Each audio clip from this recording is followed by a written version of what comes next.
नमस्कार दोस्तों। कैसे हैं आप लोग। उम्मीद करता हूँ खुश होंगे, मज़े में होंगे। स्वागत है आपका मेरे चैनल स्टोरी टेलर सीपी में। मैं हूँ आपका दोस्त, आपका यार, स्टोरी टेलर सीपी, आपका सूत्रधार। तो चलिए दोस्तों, इसी नोट पर आज की वीडियो शुरू करते हैं। आज की वीडियो में मैं आपको सुनाने वाला हूँ पाप की नगरी नॉवल का पार्ट 4। इसके बाकी के 3 पार्ट्स आप ऑलरेडी सुन चुके होंगे, और अगर आपने नहीं सुने तो उनके लिंक्स आपको ऊपर आई बटन से मिल जाएंगे। तो चलिए दोस्तों, ज्यादा देरी ना करते हुए शुरू करते हैं पाप की नगरी नॉवल का पार्ट 4। बिरादर, उन्हें छुड़ाने की कोई तरकीब है तुम्हारे जहन में? फिलहाल नहीं, विमल बोला। मैं कुछ आदमी इकट्ठे कर सकता हूं, अगर हम वहां हल्ला बोल दे तो। विमल पहले की तरह इंकार में सिर हिलाने लगा। क्यों? सलाउद्दीन बोला। हमें नहीं मालूम हमारा मुकाबला कितने लोगों से है। हम बुरी तरह मार खा सकते हैं। अगर पुलिस को खबर कर दी जाए तो वो तूका और वागले से यकीनन ये कहलवाने में कामयाब हो जाएंगे कि वे दोनों अपने घर में गिरफ्तार नहीं थे। उस सूरत में पुलिस कुछ भी नहीं कर सकेगी। ओह, ऊपर से एक नुकसान और होगा। वो क्या? तब कंपनी को खबर लग जाएगी कि मैं बंबई लौट आया हुआ था और मुझे मालूम था कि तूका और वागले उन लोगों की गिरफ्त में थे। तब तूका और वागले चैम्बूर से होटल सीव्यू की बदनाम बेसमेंट में पहुंचा दिए जाएंगे। मौजूदा हालात में जहां से उन्हें छुड़ा पाना नामुमकिन होगा। फिर क्या किया जाए? फिलहाल कुछ न करना ही समझदारी का काम होगा। जब तक उन लोगों को मेरे चैम्बूर लौटने की उम्मीद रहेगी तब तक तूका और वागले का कुछ नहीं बिगड़ेगा। वो कब तक तुम्हारा इंतजार करेंगे? कुछ दिन तो करेंगे ही। उसी दौरान मुझे कुछ करना होगा। तुम क्या करोगे? मैं अकेला कुछ नहीं कर सकता, इसलिए सबसे पहले मैं तूका की हिफाजत के लिए कोई मदद खड़ी करने की कोशिश करूंगा। तुम अकेले कहाँ हो? मैं जो हूं तुम्हारे साथ, और मेरे 4 लड़के। विमल ने इंकार में सिर हिलाया। क्यों? सलाउद्दीन के माथे पर बल पड़ गए। मियाँ, विमल बोला, सारी बंबई में एक तुम ही हो जिसके साथ तूका और वागले के ताल्लुकात की कंपनी को खबर नहीं है। मौजूदा हालात से अपनी पोल खुलवा बैठने से कहीं अच्छा है कि अभी तुम बदस्तूर गुमनाम ही रहो। मुझे यकीन है कि आइंदा दिनों में यूं तुम तूका की ज्यादा मदद कर सकोगे। सलाउद्दीन सोचने लगा। मेरे और तूका के तुम्हारे साथ गठजोड़ की कंपनी को भनक भी पा गई तो फिर ना तुम रहोगे और ना तुम्हारा ये होटल। सलाउद्दीन तिलमिलाया। उसने कोई सख्त बात कहने के लिए मुंह खोला। कंपनी की ताकत और रसूख को कम करके मत आंको सलाउद्दीन, विमल चेतावनी भरे स्वर में बोला। किसी एक सलाउद्दीन के लिए कंपनी आज भी बहुत ताकतवर है। सलाउद्दीन ने होंठ भींच लिए। उसने बेचैनी से पहलू बदला। तो क्या करें? फिर वो बोला, हाथ पर हाथ रखकर बैठे रहें? हाँ, फिलहाल कभी कभार कोई कदम ना उठाना ही बेहतरीन कदम होता है। अच्छा, सलाउद्दीन अनिश्चित भाव से बोला। हमारे धर्म ग्रंथ में लिखा है, विमल बोला, जन की पैज रखी करता रे, वाहेगुरु हर जीव की इज्जत रखता है, हमारी भी रखेगा। बिरादर, सलाउद्दीन बोला, रहोगे तो यहीं? विमल ने इंकार में सिर हिलाया। तो मैं कोई ठिकाना कर लूंगा, लेकिन जब तुम ही कहते हो कि कंपनी को मेरी खबर नहीं तो मैं नहीं चाहता कि वो खबर अब हो जाए मेरी वजह से। खामगा कैसे हो जाएगी वो खबर? हो सकती है। बदकिस्मती से कंपनी पर मेरे नए चेहरे की पोल खुल चुकी है। बहुत जल्द मेरी तलाश बंबई के चप्पे चप्पे में शुरू हो सकती है। बहुत मुमकिन है कि वो तलाश शुरू भी हो चुकी हो। होटलों में मेरी खास तलाश होगी। कंपनी के प्यादे यहाँ भी पहुंच सकते हैं बिना ये जाने कि इस होटल को चलाने वाला तूका के आदमी वागले का खासुल खास है। लेकिन मैं यहाँ रह नहीं सकता। लेकिन मियाँ, तुम्हारी ढेर सारी मदद का तलबगार मैं फिर भी हूँ। मसलन, एक तो मुझे कोई भरोसे का हथियार दिलाओ। एक रिवॉल्वर मेरे पास थी, लेकिन राजनगर से लेकर बंबई का सफर क्योंकि मुझे प्लेन से करना पड़ा था, इसलिए उस रिवॉल्वर से मुझे राजनगर में ही किनारा कर लेना पड़ा था। रिवॉल्वर अभी मिल जाएगी, मामूली काम है। और एक कार। कैसी? जो शक्ल में टीन कनस्तर हो लेकिन चलने में चौकस हो। ऐसी एक फिएट है मेरी पहुंच के भीतर। गुड। और मुझे कुछ नावा पत्ता चाहिए। उसकी क्या कमी है? वागले यहाँ ढेर सारा मेरे पास छोड़ गया है। अच्छा, हाँ, वागले ने 200 गोल्ड बिस्किट और कुछ 5 लाख रुपए मेरे सपोर्ट किया था। तुम वो तमाम का तमाम ले सकते हो, और चाहिए तो और का भी इंतजाम हो सकता है। फिलहाल उसमें से 2 लाख रुपया मुझे दो। ठीक है, और सोने की बिस्किटों की फरोख्त का इंतजाम करो। हो जाएगा। कितनी रकम मिल जाएगी बिस्किटों के बदले? यही कोई 30-35 लाख। गुड। अब एक पेच वाली बात सुनो, वो भी बोलो। तुम किसी ऐसे आदमी को जानते हो जो जाली पासपोर्ट बनाने का काम करता हो? जाली पासपोर्ट? सलाउद्दीन सकपकाया। क्या मुल्क छोड़ने का इरादा है बिरादर? बिल्कुल भी नहीं। तो फिर? मैं उससे कोई और खिदमत चाहता हूं। जानते हो तुम ऐसे किसी आदमी को? जानता तो नहीं हूं, लेकिन तलाश कर सकता हूं। ठीक है। विमल ने कॉफी का आखिरी घूंट पिया और कप पीछे सरका दिया। मुझे रोकड़ा और रिवॉल्वर दिलाओ ताकि मैं चलूं। इरफान से कोई कांटेक्ट हो जाए तो मैं क्या करूं? उसे यहां बुला लेना, मैं फोन करूंगा मोहम्मद के नाम से। ठीक है, मैं अभी आया। सलाउद्दीन उठकर बाहर चला गया। विमल उसके वापस लौटने की प्रतीक्षा करता खामोश बैठा रहा। चर्चगेट स्टेशन के करीब वो एक खस्ताहाल 2 मंजिला इमारत थी, जिस पर यतीम खाने का टूटा फूटा बोर्ड लगा हुआ था। उस यतीम खाने की बाबत काफी सारी जानकारी हासिल कर चुकने के बाद ही विमल उसके भीतर दाखिल हुआ था और उस घड़ी यतीम खाने के भीतर मैनेजर के कमरे में बैठा हुआ था। मैनेजर एक कोई 35 साल की खूब मोटी लेकिन खूबसूरत पारसी औरत थी। वो मैनेजर की कुर्सी पर बैठी हुई थी और उसके पहलू में उम्र में उससे काफी बड़ा एक पिलपिलाया सा आदमी खड़ा था, जो कि उसका पति था। विमल पता कर चुका था कि औरत का नाम फिरोजा था और आदमी का नाम नौसेर वांजी था, और वही दोनों उस यतीम खाने को चलाते थे। औरत खूब रौबदाब वाली थी और साफ दिखाई देता था कि अपने मर्द को वो काफी मजबूती से अपने अंगूठे के नीचे दबाकर रखती थी। क्या चाहते हो? औरत बोली। बताता हूं, विमल बोला। वो उस घड़ी भी अपने कल्लाल जैसे मुसलमान वाले बहुरूप में था। मोहतरमा, सबसे पहले तो मेरी जो नेक राय तुम्हें है वो ये है कि मेरी सूरत पर ना जाना। कभी कभी जो दिखाई देता है वही सच नहीं होता, होता है तो मुकम्मल सच नहीं होता। क्या मतलब हुआ इसका? वो रुखाई से बोली। मतलब एकदम से समझ में नहीं आएगा, लेकिन गुफ्तगू को जरा आगे बढ़ने दोगी तो मेरे बिना समझाए ही समझ में आ जाएगा। क्या कहना चाहते हो तुम? मैं शुरू करूं? क्या शुरू करना चाहते हो? तुम्हारी मुकम्मल तवज्जो मेरी तरफ है? अरे बोला ना, हाँ, जो कहना है जल्दी कहो, थोड़े में कहो। पहले मैं कुछ पूछना चाहता हूं। क्या? ये यतीम खाना कैसे चलता है? तुमसे मतलब है तभी तो पूछ रहा हूं। तुम हो कौन? मैं रॉबिन हुड और हातिम तय का मिला जुला मॉडर्न एडिशन हूं। मतलब? मेरी यहाँ आमद से झोल झाल चलता ये यतीम खाना अपने पैर पर मजबूती से खड़ा हो सकता है और दौड़ना शुरू कर सकता है। तुम यहाँ कोई चंदा वंदा देना चाहते हो? यही समझ लो। तो चंदा दो, रसीद लो और चलते बनो। काम इतना आसान नहीं। क्यों? पहले मुझे ये फैसला करना है कि इस यतीम खाने को कितने चंदे की जरूरत है। तुम तो यूं कह रहे हो, वो व्यंग्यपूर्ण स्वर में बोली, जैसे यतीम खाने की चंदे की सारी जरूरतें तुम अकेले ही पूरी कर देना चाहते हो। एकदम ठीक पहचाना तुमने, मैं यही चाहता हूं। वो सक पकाई। उसने उलझनपूर्ण भाव से पति की ओर देखा। ये जो कहना चाहता है, नौशेर वांजी धीरे से बोला, इसे कहने दो। जो पूछना चाहता है इसे बता दो। थोड़ी देर कहानी तो खा लेगा और क्या ले जाएगा हमारा। फिरोजा कुछ क्षण सोचती रही। क्या पूछ रहे थे तुम? फिर वो बोली, ये यतीम खाना कैसे चलता है? पब्लिक के चंदे से, थोड़ी सी स्टेट गवर्नमेंट की ग्रांट भी है। कुल जमा कितनी रकम बन जाती है? ग्रांट तो फिक्स है, लेकिन चंदा घटता बढ़ता रहता है। औसतन बताओ। यही कोई 50-60 हजार रुपया सालाना। बच्चे कितने हैं? 100। बालिग कितने? एक भी नहीं। बालिग बच्चा यहाँ नहीं रखा जाता। जो बच्चा 18 साल का हो जाता है उसे यहाँ से चलता कर दिया जाता है। 100 बच्चे पालने के लिए ये रकम कम नहीं? बहुत कम है। कितनी कम है? ये तो सही जरूरत रकम की 1/4 भी नहीं। बम्बई एक महंगा शहर है।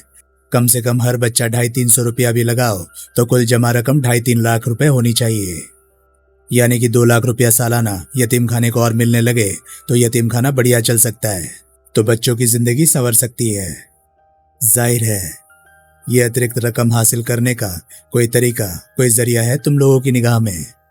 पहले पति पत्नी की निगाह मिली, फिर दोनों के सिर इंकार में हिले।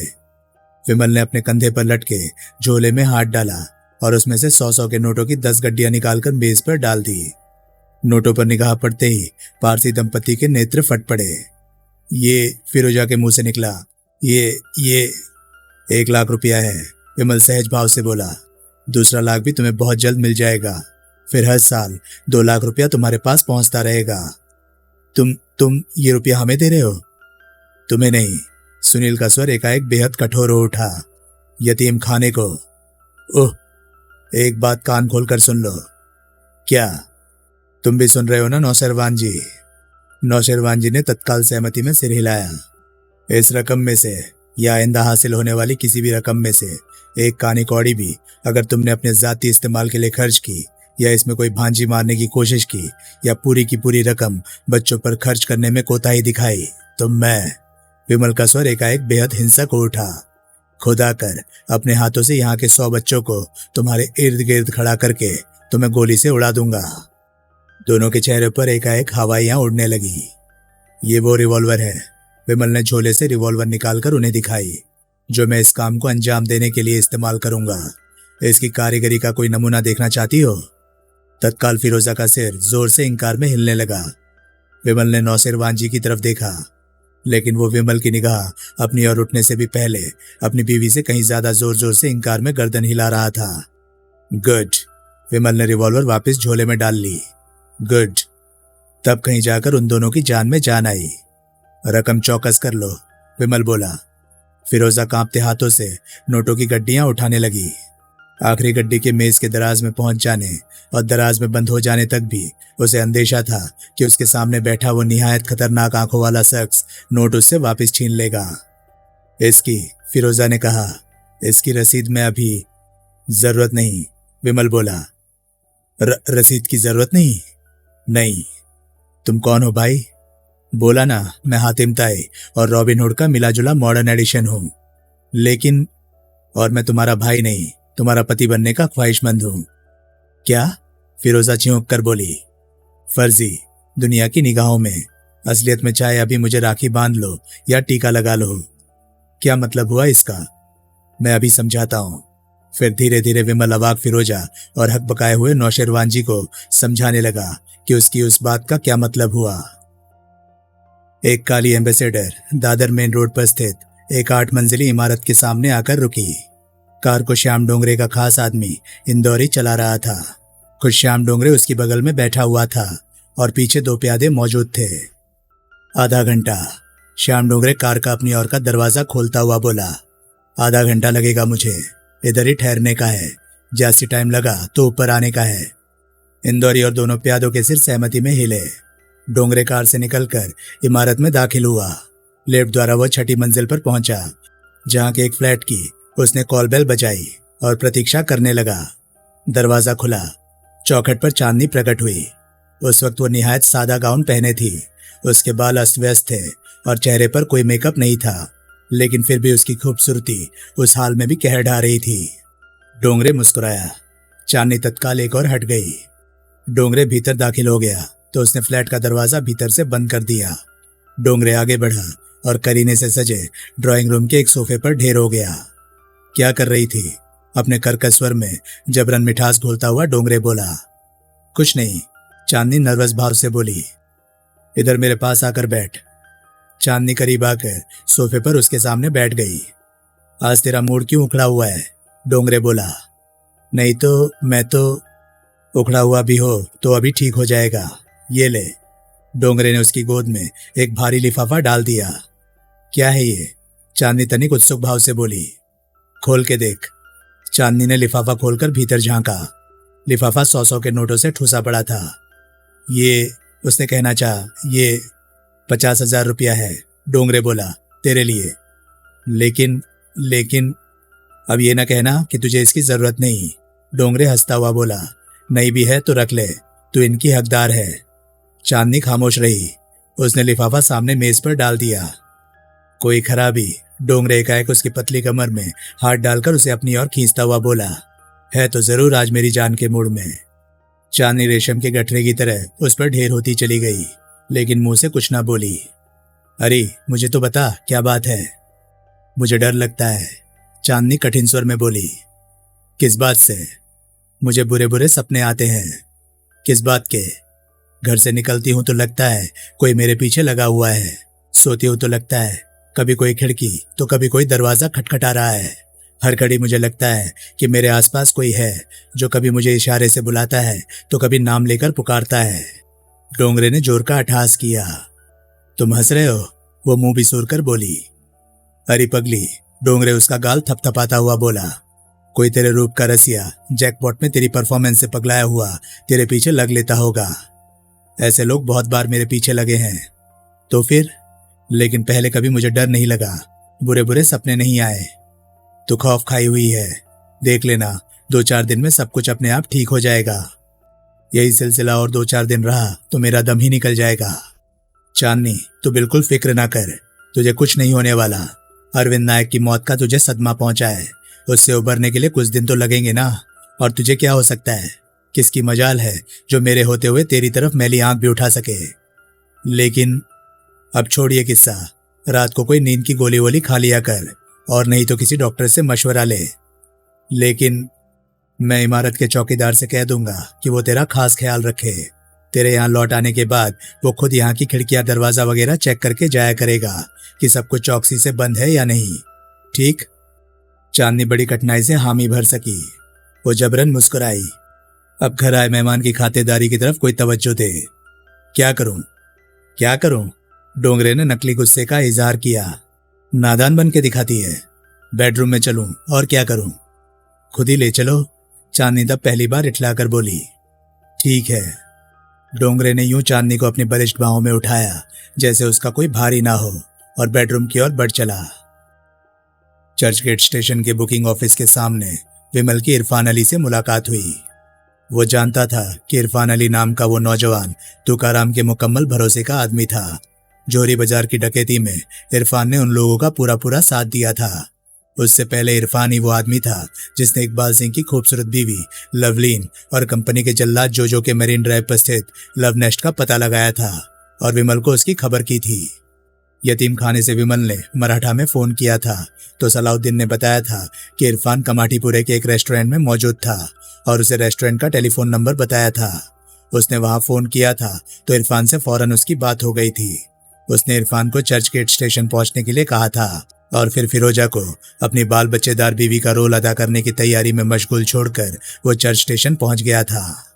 उसने पहले इरफान को तुकाराम और वागले के मौजूदा हालात से वाकिफ कराया और फिर बोला, मेरे सोनपुर रवाना होने के बाद पीछे क्या हुआ मुझे नहीं मालूम। पीछे तो खूब हंगामा बरपा। इरफान बड़ी संजीदगी से बोला। क्या अखबार नहीं पढ़ते? अमूमन पढ़ता हूं, लेकिन पिछले दिनों इतनी ज्यादा भाग दौड़ रही कि नहीं पढ़ सका। सब कुछ अखबारों में छपा था। क्या? डकैती की पूरी पोल खुल गई थी। मुबारक अली और जामवंत राव गिरफ्तार हो गए थे। आंटी के घर में कंपनी का छापा पड़ा था जिसमें आंटी और उसके बेटे विट्ठल राव की जान चली गई थी और लूट का वहां उपलब्ध सारा माल कंपनी के आदमी ले गए थे। रूपचंद जगनानी ने अपने इंस्पेक्टर बेटे अशोक जगनानी की ही सर्विस रिवॉल्वर से कंपनी के ओहदेदार दत्तानी के घर पर आत्महत्या कर ली थी। माल पुलिस के हाथों में पड़ गया था। जामवंत राव ने पुलिस लॉकअप में हेरोइन का ओवरडोज खाकर आत्महत्या कर ली थी। मुबारक अली का क्या हुआ? वो अभी भी गिरफ्तार है? नहीं, वो आजाद है। जब गिरफ्तार था तो आजाद कैसे हो गया? मैंने और वागले ने उसे आजाद कराया था। कैसे? इरफान ने बताया। कमाल है, विमल मंत्रमुग्ध स्वर में बोला। मुबारक अली ने तुकाराम का बहुत एहसान माना था। इरफान बोलता था अगर जिंदा रहा तो कभी उसके किसी काम आके दिखाएगा। मुझे उसकी जरूरत है। इस वक्त मौका है उसके तुकाराम के किसी काम आके दिखाने का। है कहाँ वो? मालूम नहीं। तुम लोग उसे छुड़वाने के बाद कहीं छोड़कर तो आए होगे। हम उसे धारावी छोड़कर आए थे। आगे कहाँ गया नहीं मालूम। इरफान ने इंकार में सिर हिलाया। शायद वो धारावी में ही छुपा हुआ हो। शायद, इरफान संदिग्ध भाव से बोला, या शायद शहर से सिरे से ही कूच कर गया हो। आखिर वो पुलिस के लॉकअप से भगाया हुआ फरार अपराधी है। ऐसे अपराधी ने वारदात के फौरन बाद बंबई से निकल भागने की कोशिश की होती तो यकीनन पकड़ा गया होता। क्या ख्याल है? इरफान ने कोई ख्याल जाहिर ना किया। कम से कम धारावी में तो हमें उसे तलाश करने की कोशिश करनी ही चाहिए। हमें? हाँ, कोई ऐतराज? नहीं, कतई नहीं। शुक्रिया। अंधेरा होने के बाद ही ऐसी तलाश का कोई नतीजा निकलेगा। तुम धारावी के इलाके से बखूबी वाकिफ हो? हाँ, चप्पे चप्पे से वाकिफ हूं। गुड। वहां की कोई ऐसी जगह बताओ जहां आज रात 8 बजे हमारी मुलाकात हो सके। इरफान ने उसके हुलिये पर निगाह डाली और बोला, इसी हुलिये में वहां पहुंचोगे? हाँ, विमल बोला। वहां एक्रेजी के इलाके में पास्कल के बार का पता कर लेना। ठीक 8 बजे मैं तुम्हें वहीं मिलूंगा। ठीक है। एक टैक्सी होटल सी व्यू की मार्की में आकर रुकी। होटल के मुख्य द्वार पर तैनात वर्दीधारी डोरमैन तत्काल उसकी तरफ आकर्षित हुआ। टैक्सी में से 4 सवारियां बाहर निकली। उनमें क्रमश 10 और 12 साल के खूब सजे धजे 2 बच्चे थे। एक कोई 35 साल की खूब मोटी लेकिन निहायत खूबसूरत औरत थी और चौथी सवारी एक अधपके बालों वाला निहायत रोबीला आदमी था जो शानदार 3 पीस सूट पहने था, नाक पर सोने के फ्रेम का निगाह का चश्मा लगाए था और होठों में पाइप दबाए था। उसकी आंखें नीली थी और चेहरे पर बड़ी नफासत से तराशी गई फ्रेंच कट दाढ़ी और बारीक मूछें थी। आदमी विमल था, औरत फिरोजा थी और बच्चे यतीम खाने के 100 बच्चों में से छांटे गए 2 बच्चे थे। टैक्सी ड्राइवर ने टैक्सी से निकलकर डिक्की का ढक्कन उठाया और भीतर से 3 सूटकेस बरामद किए। उसने सूटकेस टैक्सी के करीब नीचे रख दिए। डोरमैन के इशारे पर तो बेलबॉय लपकते हुए टैक्सी के करीब पहुंचे और उन्होंने सूटकेस उठा लिए। विमल ने भाड़ा चुकाकर टैक्सी को रुखसत किया। फिर उसने एक बच्चे का दायां हाथ थामा, बीवी को दूसरे बच्चे का हाथ थामने का इशारा किया और फिर उस पारसी परिवार ने होटल के भीतर का रुख किया। डोरमैन ने बड़ी तत्परता से होटल का शीशे का दरवाजा खोला। विमल अपने लाव लश्कर के साथ रिसेप्शन पर पहुंचा जहां की उसका सामान पहले ही पहुंच चुका था। वेलकम सर, एक रिसेप्शन क्लर्क एक कान से दूसरे कान तक मुस्कुराता हुआ बोला। 1 moderate spacious double room, Vimal मुंह से पाइप निकालकर हाथ में लेता हुआ बोला। With 2 extra beds. Yes sir, clerk बोला। Your good name sir? PN Ghadiwala, Vimal बोला। With family. Yes sir.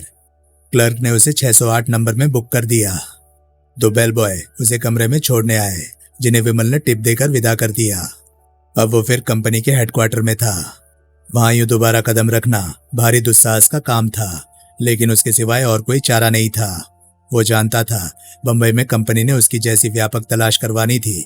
उसकी रूह में अपने नए चेहरे के साथ बंबई के छोटे बड़े किसी होटल में, किसी मुसाफिर खाने में, किसी गेस्ट हाउस नुमा चाल में ठहरना उसके लिए आत्महत्या करने जैसा कदम साबित हो सकता था। ऐसी सार्वजनिक जगहों के अलावा जो इकलौती सुरक्षित जगह उसकी निगाह में थी वो तुकाराम का घर था, लेकिन वहां के माहौल का नजारा वो कर ही आया था। यूं होटल सी व्यू में जब वो पहली बार ठहरा था तो उसके साथ नीलम थी और उन्होंने स्वयं को चंडीगढ़ से हनीमून के लिए बंबई आया एक नवविवाहित जोड़ा जाहिर किया था। मात्र बीवी साथ होने की वजह से तब किसी को ख्याल तक नहीं आया था कि वो सोहल था।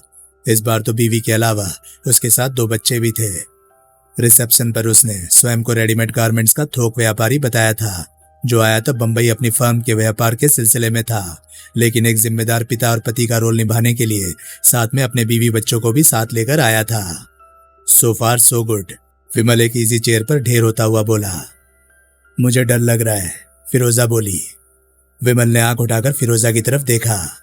फिरोजा उस वक्त सोने चांदी के तारों से हुई कढ़ाई वाला मलिका विक्टोरिया के अंदाज का एक गाउन और व्हाइट गोल्ड में सेट उससे मैच करती ज्वेलरी पहने थी।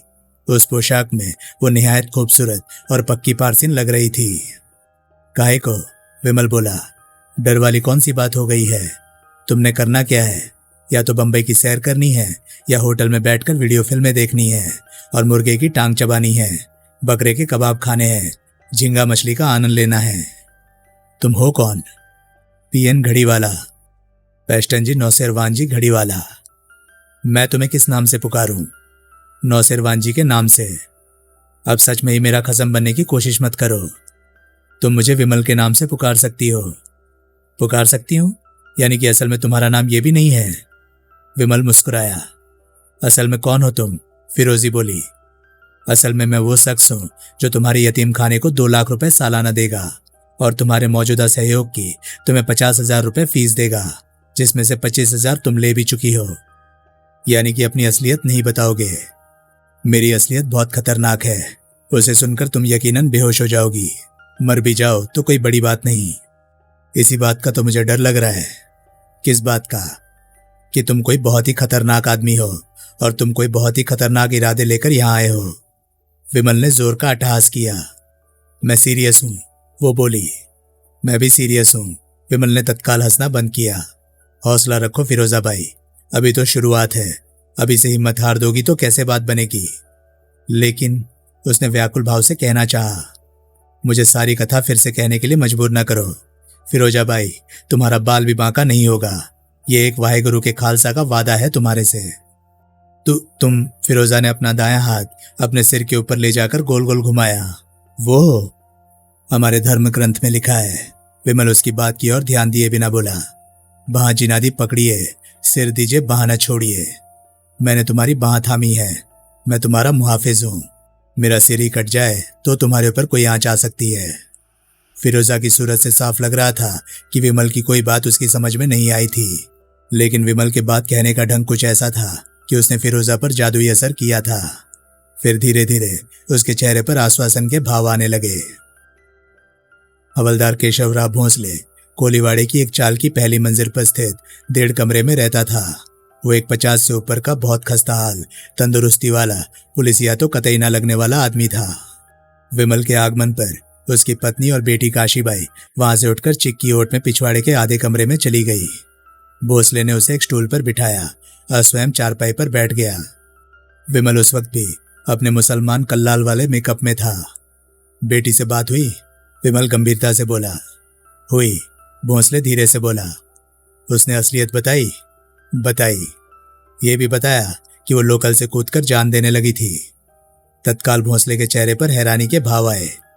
नहीं, वो बोला, ये नहीं बताया। तुम खुशकिस्मत हो कि खुदा ने तुम्हें ऐसी बेटी दी जो कि अपने माँ बाप को दुश्वारी से बचाने के लिए अपनी जान दे सकती है।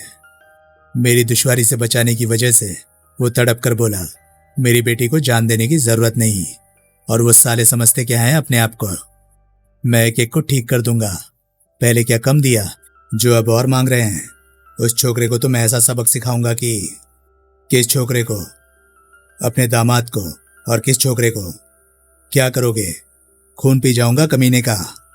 कर सकते हो ऐसा? आखिर पुलिसिये हो, लेकिन यूं अपना ही खून पियोगे क्या? अब बेटी छोड़ी हुई होने की वजह से घर बैठेगी, तब विधवा होकर घर बैठ जाएगी। बेटी का माँ बाप के घर बैठना किसी हाल में भी ठीक नहीं है केशवराव। तत्काल भोंसले गैस निकले गुब्बारे की तरह पिचक गया। कहीं क्षण खामोशी रही। लड़की कहती है, अंत में भोंसले बोला, कि तुम उसे 50,000 रुपए देने की बात कर रहे थे। ठीक कहती है, विमल बोला। कोई खामखा यूं ही किसी को इतनी बड़ी रकम देता है? खामखा तो नहीं देता। तो? विमल जानबूझकर खामोश रहा। बोलो भाई, भोंसले बोला। बदले में मुझे क्या करना होगा? एक निहायत मामूली काम। क्या? जिसे करने में तुम्हें जरा भी दिक्कत पेश नहीं आएगी, जो यूं समझ लो कि तुम्हारा रोजमर्रा का काम है। भाई, नाम तो लो काम का। तुम्हारी बेटी ने मुझे बताया कि तुम पुलिस हेडक्वार्टर में फिंगरप्रिंट्स डिपार्टमेंट में रिकॉर्ड कीपर हो। सही बताया है। यानी कि बंबई पुलिस के रिकॉर्ड में मौजूद हर हिस्ट्री शीटर के, हर इस्तेहारी मुजरिम के फिंगरप्रिंट्स तक तुम्हारी पहुंच है। केशवराव, तुम्हें सिर्फ इतना करना है कि तुमने रिकॉर्ड में से एक खास फिंगरप्रिंट्स को निकाल देना है। नामुमकिन। और उसकी जगह कोई दूसरे फिंगरप्रिंट्स, कोई भी दूसरे फिंगरप्रिंट्स रख देने हैं। नामुमकिन। काम न सिर्फ नामुमकिन नहीं है, बल्कि मामूली है। फिंगरप्रिंट सिरे से ही गायब कर देने की सूरत में तुम पर कोई हर्फ आ सकता है, लेकिन हजारों फिंगरप्रिंट्स में से एक सेट को बदल देने भर से तुम्हारे पर कोई आंच नहीं आने वाली। आज तो क्या, किसी को तुम्हारी इस हरकत की भनक भी नहीं लगने वाली। तुम कोई इस्तेहारी मुजरिम हो? मैं तुम्हें कोई इस्तेहारी मुजरिम लगता हूं? आजकल सूरत से क्या पता लगता है? सूरत से तो तुम किसी को 50,000 रुपए देने के काबिल भी नहीं लगते। विमल हंसा। सच पूछो तो मुझे ये सब बेहुदा मजाक लग रहा है। विमल ने अपने झोले में हाथ डाला और 100-100 की नोटों की 5 गड्डियां निकालकर अपने घुटनों पर रख ली। भोंसले की निगाह नोटों पर पड़ी तो वहीं चिपक कर रह गई। मामूली काम है, विमल बड़े अर्थपूर्ण स्वर में बोला। भोंसले ने जोर से थूक निकली। इतनी रकम के काबिल भी नहीं। तुम्हें इतनी रकम इसलिए मिल रही है क्योंकि आज की तारीख में तुम्हारी जरूरत इतनी रकम की है। जरूरत का क्या पता लगता है? भोंसले धीरे से बोला। वो छोकरा मेरा दामाद एक बार यूं मुझे ब्लैकमेल कर लेने में कामयाब हो जाने पर दोबारा मुंह फाड़ सकता है। यकीनन फाड़ सकता है। जिसके मुंह को एक बार लहू लग जाए उसे आदमबू आती ही रहती है। फिर? लेकिन वो दोबारा मुंह नहीं फाड़ेगा। न सिर्फ दोबारा मुंह नहीं फाड़ेगा, बल्कि तुम्हारी बेटी से कोई बदसलूकी करने की मजाल भी कभी नहीं होगी उसकी। ऐसा कैसे होगा? कैसे भी होगा, होगा। केशव राव, समझ लो कि 50,000 रुपयों के साथ तुम्हें यह गारंटी भी हासिल है कि आइंदा कभी ऐसी दुश्वारी तुम्हें पेश नहीं आएगी और तुम्हारी बेटी सुख से रहेगी। कमाल है। अब बोलो, क्या जवाब है तुम्हारा? किसके फिंगरप्रिंट्स बदलने होंगे मुझे? सरदार सुरेंद्र सिंह सोहल के। भोंसले चौंका। मुजरिम बड़े छोटे होते हैं, विमल बोला। उनकी उंगलियों के निशान बड़े छोटे नहीं होते। तुम क्यों चाहते हो उसके निशान तब्दील करवाना? ये बेकार का सवाल है। कहीं तुम ही तो सोहल नहीं हो? विमल ने एक फरमाइशी ठहाका लगाया। सोहल को ही बहुरूपिया बतलाया जाता है, जिसके कई नाम और कई सूरतें हैं। उसकी सूरत वो भी हो सकती है जो इस वक्त मैं देख रहा हूं। होने को क्या नहीं हो सकता? विमल दार्शनिकतापूर्ण स्वर में बोला। सोहल की गिरफ्तारी पर 2.5 लाख रुपए का इनाम है, जो कि तुम समझते हो कि तुम्हें हासिल हो सकता है। अगर मेरे सामने बैठा शख्स सोहल है तो क्यों नहीं? केशव राव, एकाएक विमल का स्वर बेहद हिंसक हो उठा। दिलेरी अच्छी चीज है, लेकिन अगर वो गलत मौके पर गलत शख्स के सामने दिखाई जाए तो जानलेवा भी साबित हो सकती है। केशव राव के शरीर में साफ साफ सेहरन दौड़ गई और शयाने लोगों ने लालच को बुरी बला कहा है। केशव राव के गले की घंटी जोर से उछली। 9 नगद और 13 उधार वाली मसल भी शायद तुमने सुनी हो। ये, विमल ने अपने घुटनों पर रखी नोटों की गड्डियां थपथपाई। 9 नगद है। सोहल की गिरफ्तारी के इनाम की रकम 13 उधार है। ये हकीकत है, वो ख्वाब है। केशव राव ने बेचैनी से पहलू बदला। मेरे पास ज्यादा वक्त नहीं है, विमल बोला। 8 बजे मैंने कहीं पहुंचना है। जो फैसला करना है जल्दी करो। तभी पिछले दरवाजे की चीख उठाकर काशीबाई वहां प्रकट हुई। उसके हाथ में एक तस्तरी थी जिस पर चाय के 2 ग्लास रखे थे। विमल के करीब आकर उसने तस्तरी उसकी तरफ बढ़ाई तो विमल ने एक ग्लास उठा लिया। दूसरा ग्लास उसने अपने पिता को पेश किया। केशव राव की निगाह अपनी बेटी की सूरत पर पड़ी तो वहां उसे ऐसे दयनीय भाव दिखाई दिए कि उसका कलेजा चाक हो गया। जाके मां के पास बैठ, वो खामखा बोला।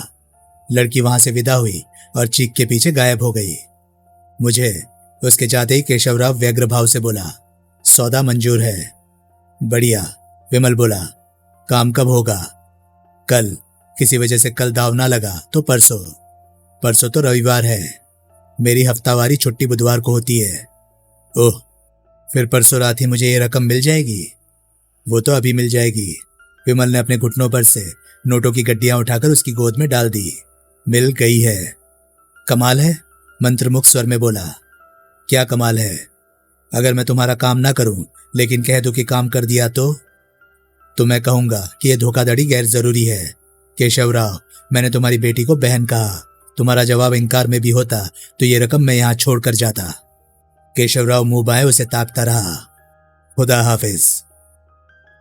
तो दोस्तों, ये था पाप की नगरी नॉवल का चौथा पार्ट। ये पार्ट आपको कैसा लगा? प्लीज कमेंट सेक्शन में अपनी राय मुझे जरूर बताएं। और हाँ, अगर आपको मेरे वीडियोस पसंद आ रहे हैं तो प्लीज उन्हें लाइक करें और चैनल को सब्सक्राइब करें, क्योंकि मैं ऐसे कंटेंट लाता रहता हूं। तो चलिए दोस्तों, मैं मिलता हूं अब आपसे अगली वीडियो में। तब तक के लिए नमस्कार, गुड बाय। सेफ रहिए, खुश रहिए, मजे करिए।